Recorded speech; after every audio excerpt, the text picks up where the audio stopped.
Okay, let's unpack this.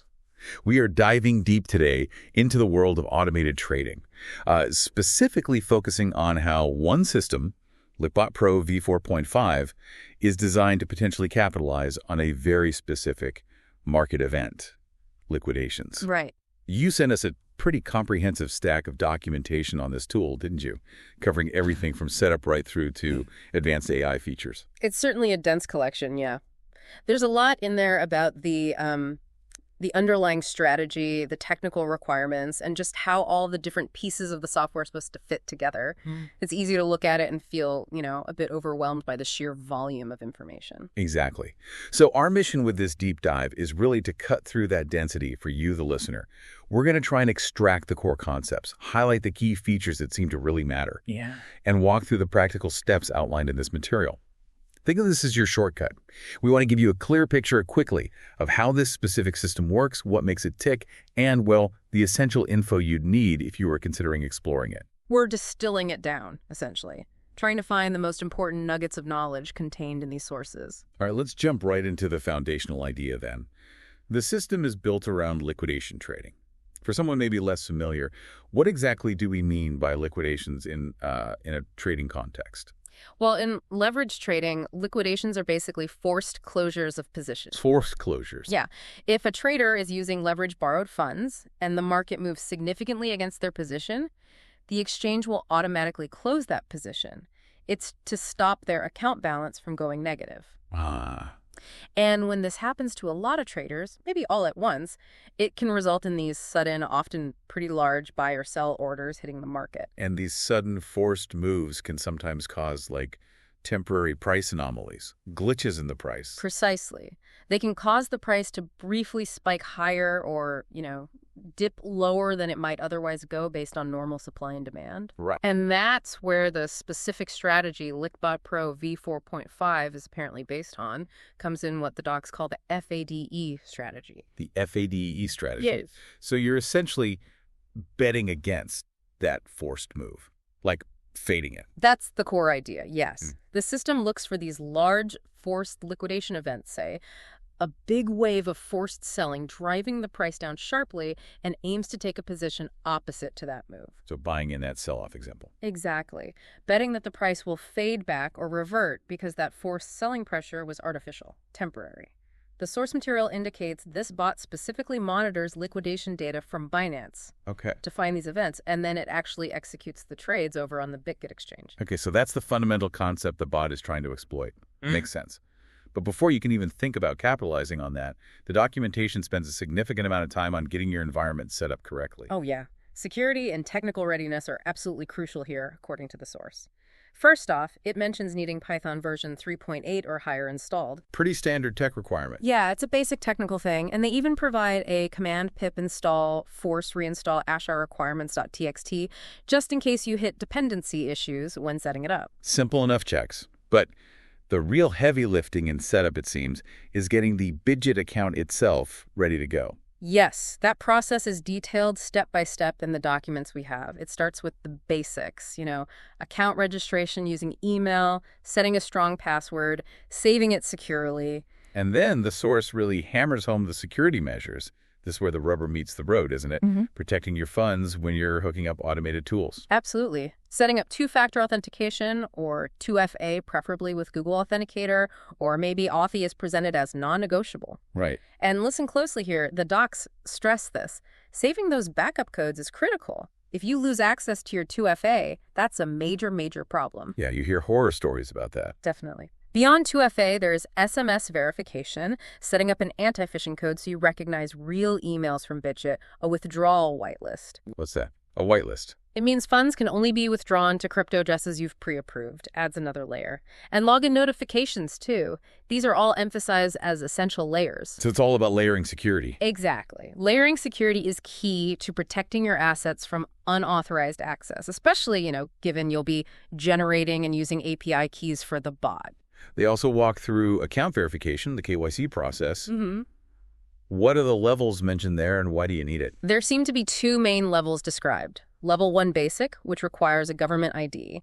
The documents stress needing clear photos, making sure all corners of the ID are visible.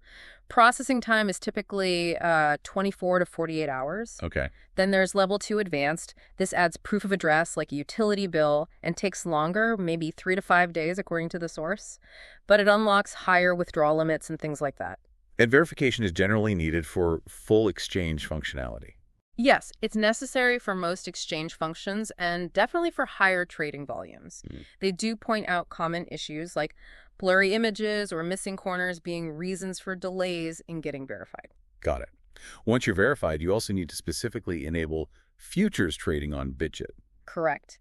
That usually involves reading and agreeing to their terms, acknowledging the risks, maybe completing a short risk assessment quiz, and submitting the application.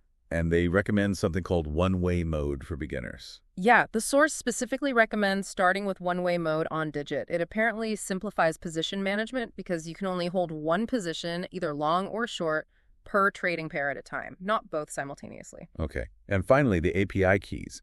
This is how the bot actually connects to your exchange account. The documentation seems very clear on what permissions are needed and maybe more importantly, what aren't. This is perhaps the most critical security configuration step when it comes to connecting the bot itself. You create the API keys within Bidget's API management section. The required permissions listed are spot trading, futures trading, and read access. That's it. And crucially, you must ensure that transfer permissions and withdrawal permissions are disabled. They're usually checkboxes you leave unchecked. wow. This single step is your primary defense. If somehow your API key gets compromised, disabling those prevents the attacker from moving your funds off the exchange via the API. That makes sense. And they also recommend adding an API passphrase and using IP whitelisting. Yes. The passphrase adds another layer of security specifically for the API key itself, and IP whitelisting is huge. It restricts API calls so they can only come from your approved IP address, like your home computer or a server you're running the bot on. Another vital security measure. Absolutely. The source also highlights regularly rotating your API keys, maybe creating new ones every 3 to 6 months, and monitoring your API activity logs for anything unusual as ongoing best practices for security hygiene. Okay, so setup is complete. Security measures are hopefully locked down tight. You get the bot running. Where do you actually go to see what it's doing, what's happening? That would be the dashboard.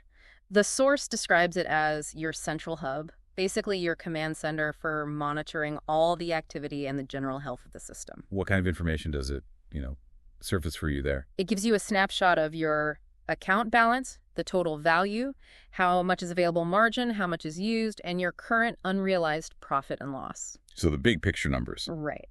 Then it summarizes your day's performance with a count of completed trades, your calculated win rate percentage, the total P&L for the day so far, and it even flags your single best and worst trades of the day. So you get an immediate sense of how the day is going, win rate, profit. Exactly. Then you have more dynamic live feeds. One section shows your recent executed trades as they happen, what symbol, long or short, entry and exit prices, the final P&L, and how it closed. Like, did it hit your take profit or your stop loss target? Live trade log, basically. Pretty much. Another section shows your current open positions with all the important details. Symbol, direction, size, entry price, current P&L, where your TP and SL levels are set, how long the trade has been open. Okay.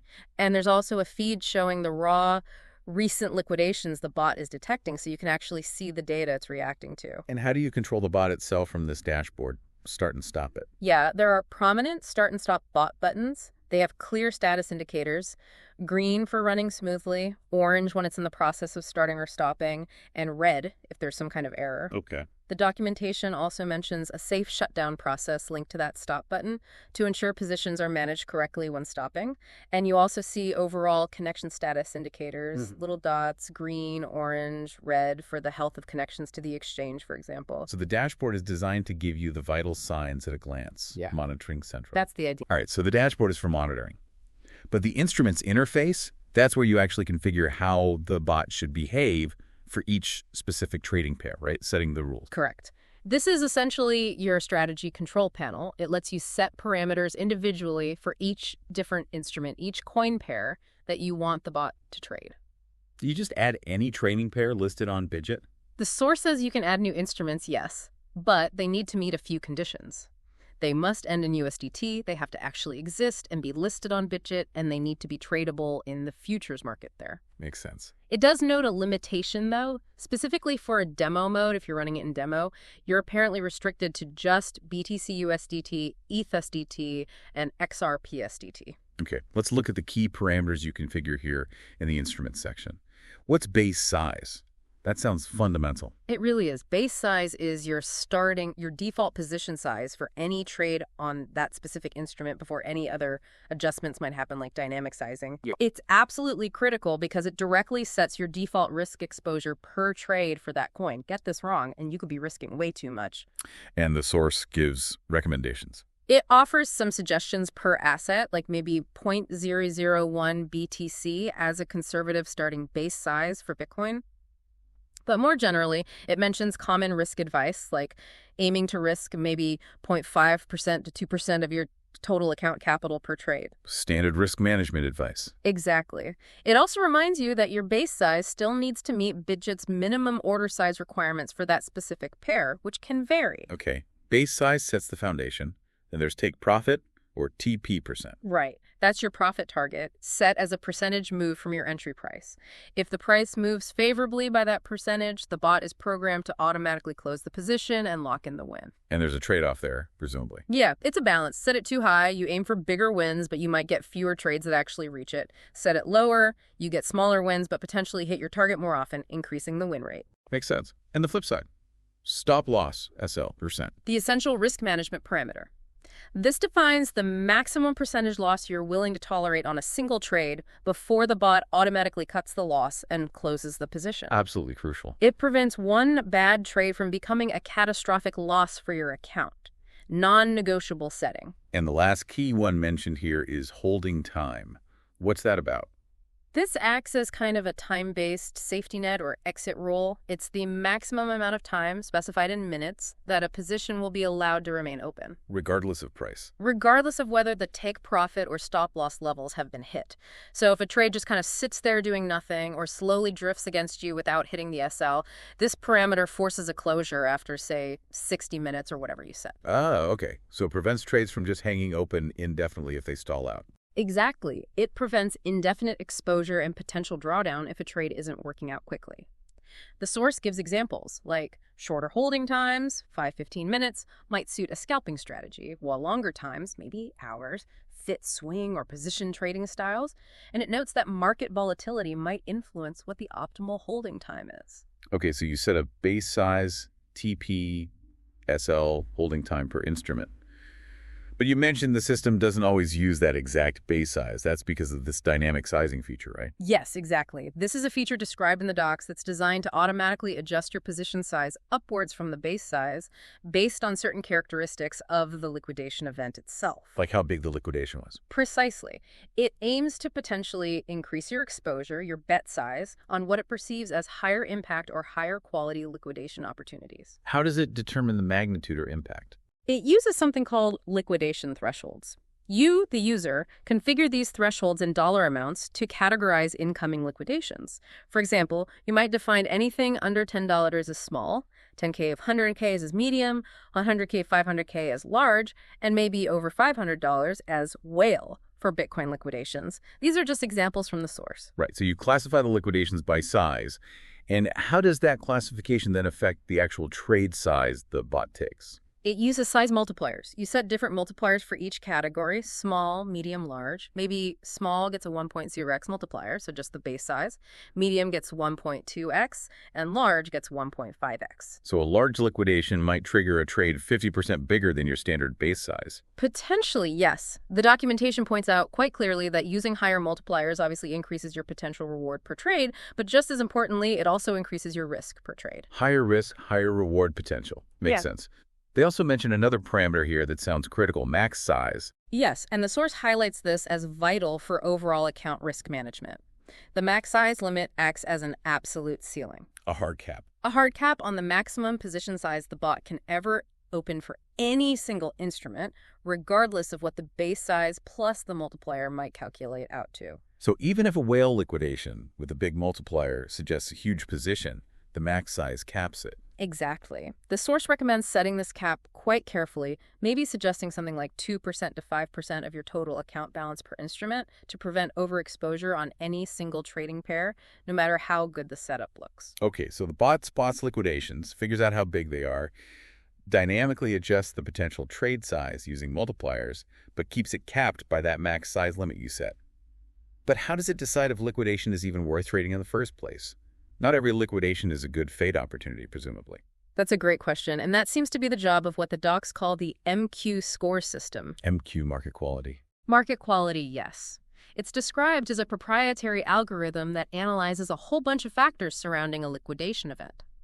Based on that analysis, it assigns the event a score, somewhere between 0 and 1. And that score represents? It represents the algorithm's estimate of the quality of that liquidation for a potential FAE trade.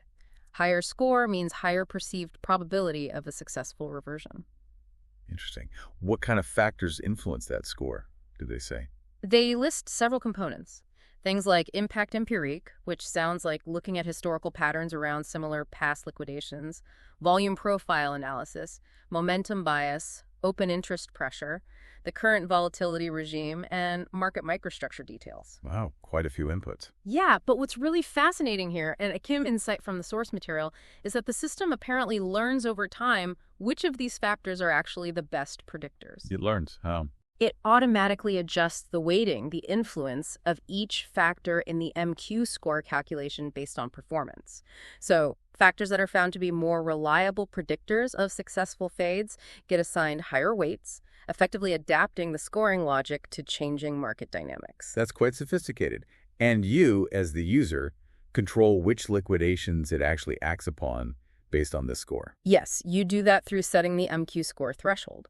The bot will only initiate a trade if the calculated MQ score for a given liquidation event is above the threshold you've set. And setting that threshold involves a trade-off, I imagine. Absolutely. The source highlights this clearly. If you set a high threshold, say 0.7 or above, you'll get fewer trades, but they should theoretically be higher quality, leading to a higher stated win rate. They even mention potentially over 80% in the docs. Fewer, but better quality trades. Right. Conversely, if you set a low threshold, maybe below 0.15, you'll get many more trade signals, but the quality will be mixed, resulting in a much lower win rate, potentially under 50%. More noise, basically. Exactly.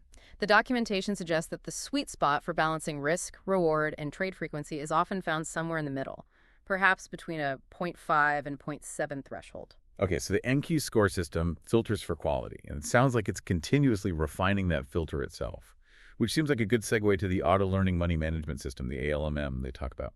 Exactly.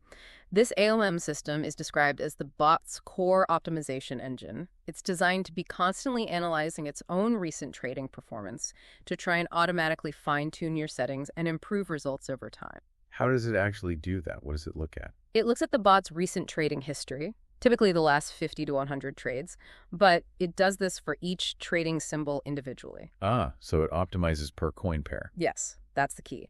Based on performance metrics like win rate, average profit, average loss, trade duration specifically for, say, ETHUSDT, it will then automatically suggest or even make small adjustments to parameters like the take profit percentage, the stop loss percentage, maybe the base size, or the holding time just for ETHUSDT. Huh. So if, for example, the stop loss is getting hit way too often on ETHUSD trades compared to BTC USDT trades, it might slightly increase the stop loss percentage for ETHUSDT to give trades more room, or perhaps it might reduce the base size for ETH if the win rate is okay, but the average loss is too high. Yeah. It's trying to optimize the P&L for that specific symbol. based on its own recent results for that symbol. Correct.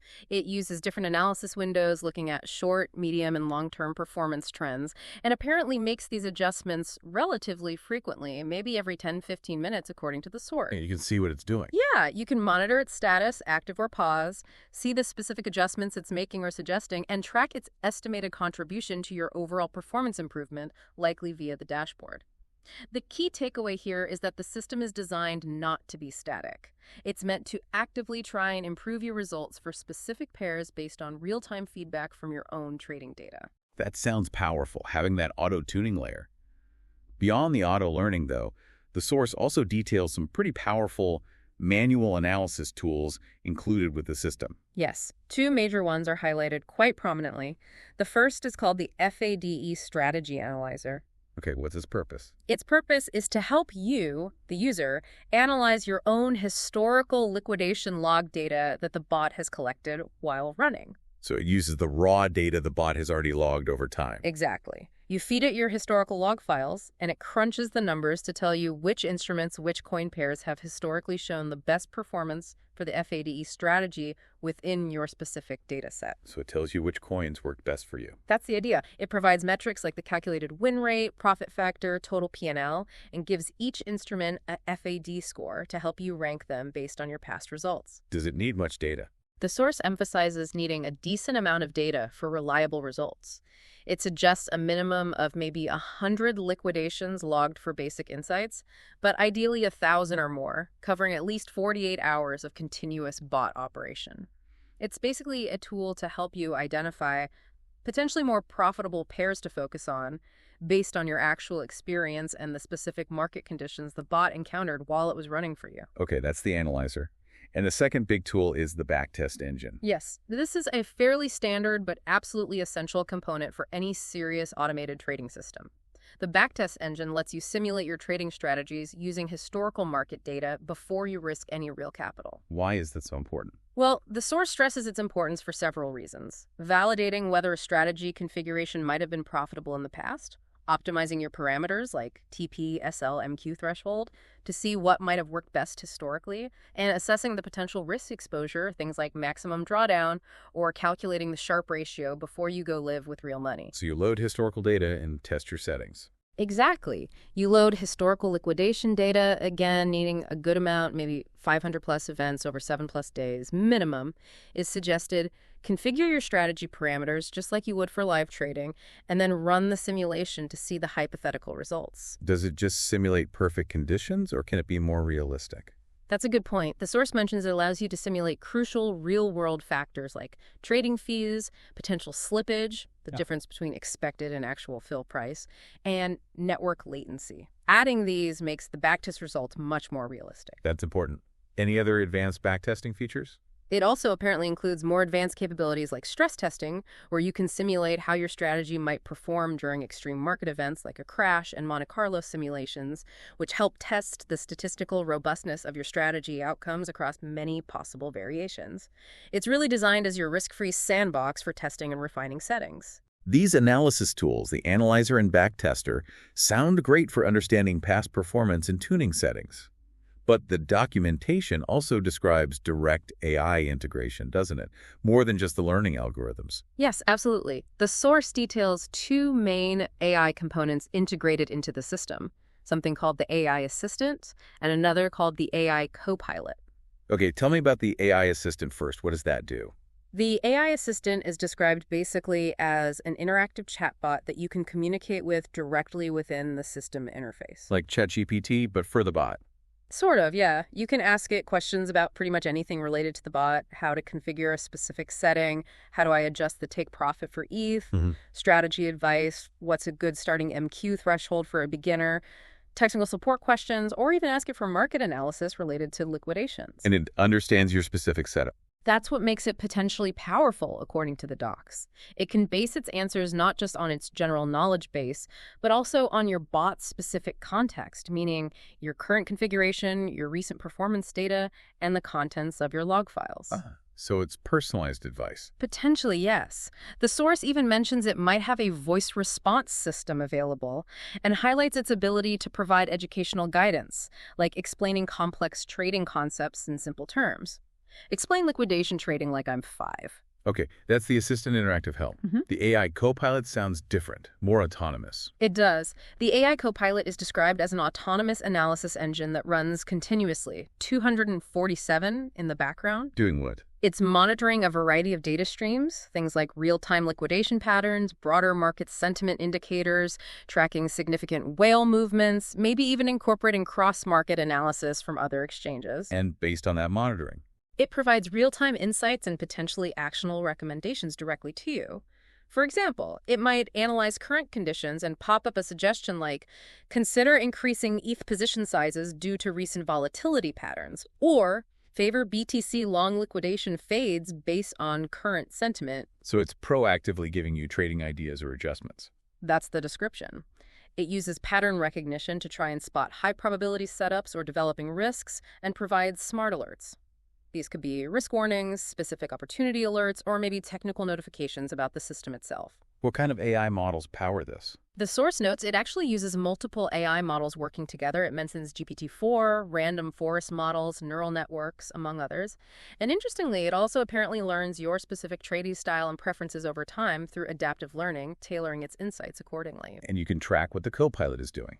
Yes, there's apparently an AI dashboard where you can see its operational status, view its recent insights and recommendations, see its estimated contribution to performance, and configure your preferences for the kinds of alerts you want to receive from it.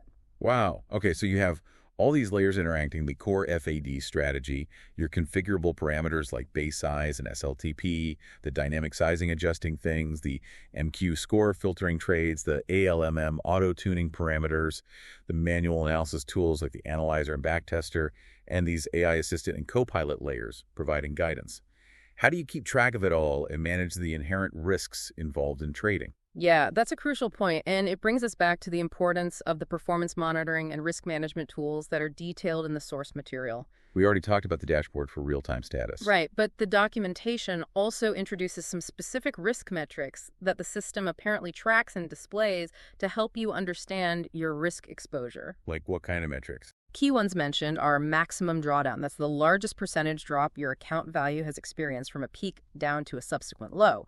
Very important metric. Definitely. And also the Sharpe ratio, which is a standard measure of risk-adjusted return, how much return you're getting for the amount of risk you're taking.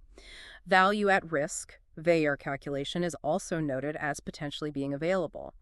These metrics give you a clearer picture of the volatility and the risk profile of your strategy's performance. And how do you get alerted if something important happens or maybe goes wrong? There's a comprehensive event and alert system described.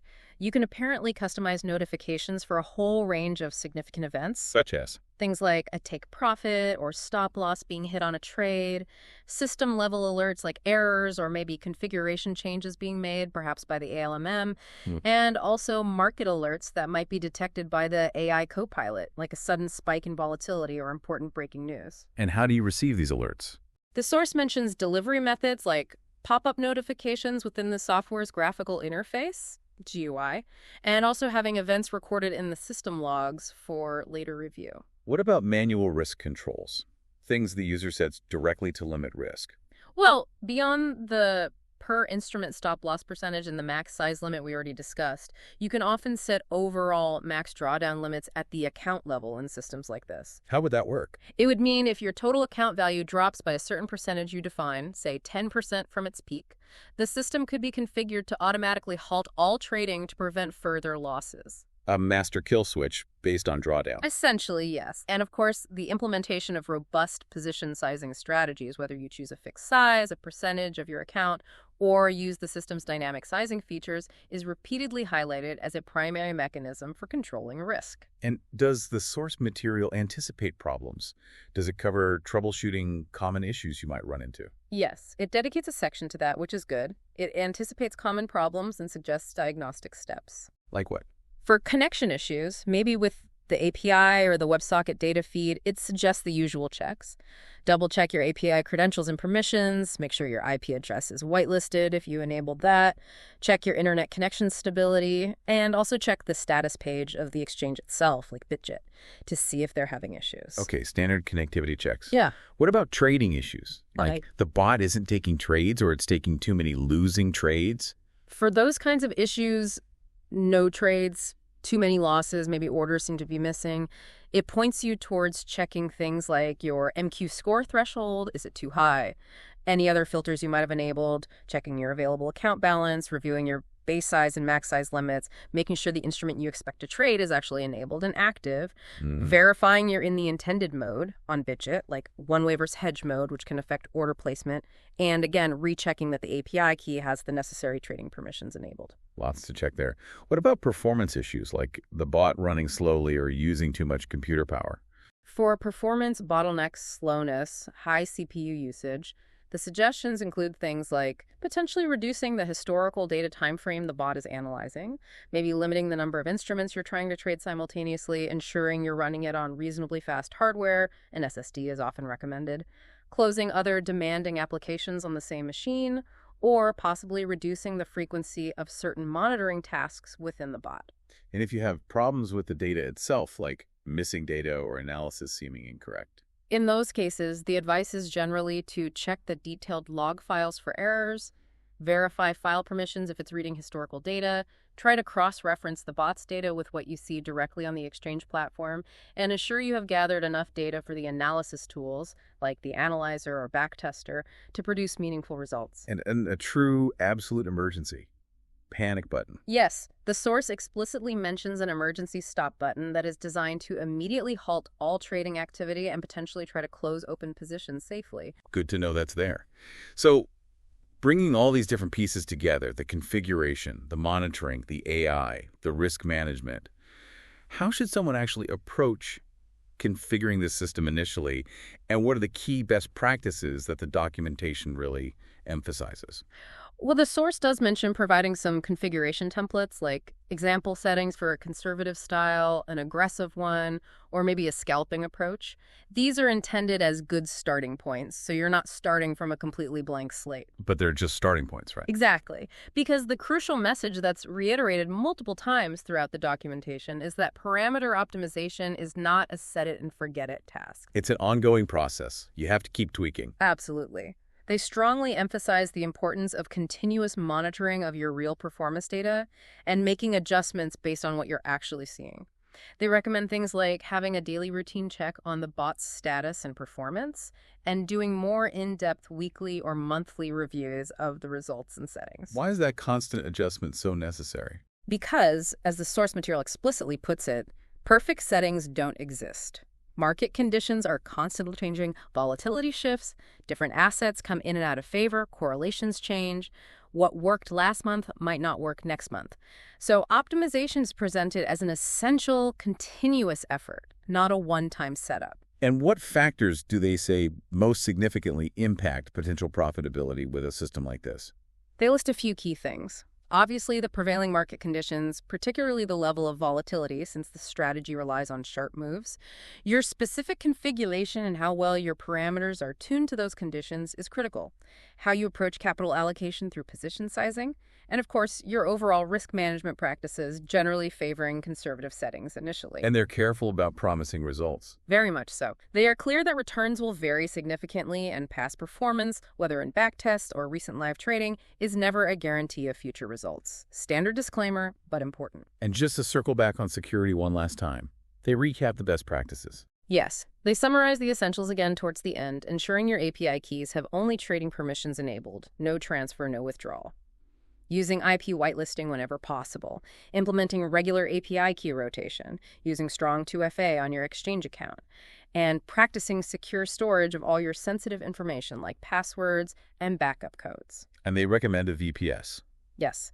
They also recommend considering the use of a virtual private server, or VPS, if you intend to run the bot 24/7. This provides a more stable and reliable environment than a typical home computer, reducing risks from internet outages or computer shutdowns. Finally, they also mentioned being able to get your data out of the system. Yeah, they briefly mention options for exporting data, like generating reports in CSV format and potentially accessing your trading data programmatically via a local API. Yeah. This would allow more advanced users to pull their performance data out for custom analysis and other tools if they wanted to go even deeper. Wow.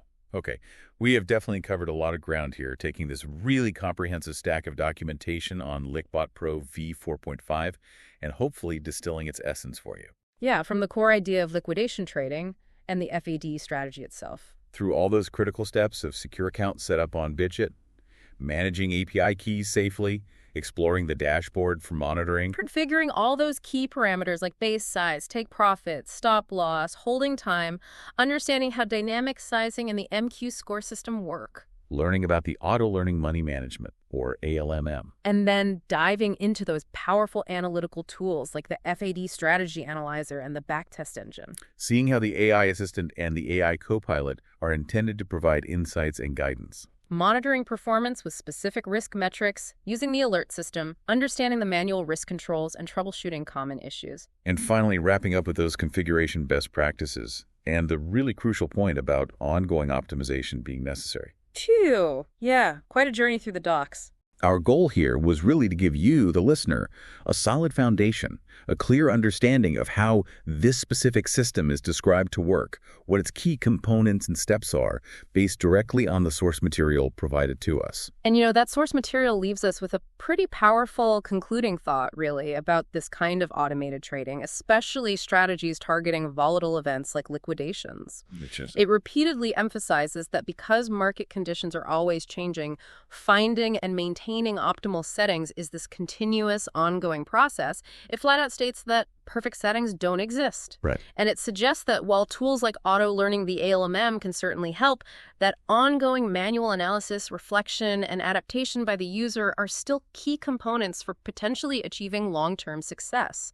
So what does this all mean for you, the listener?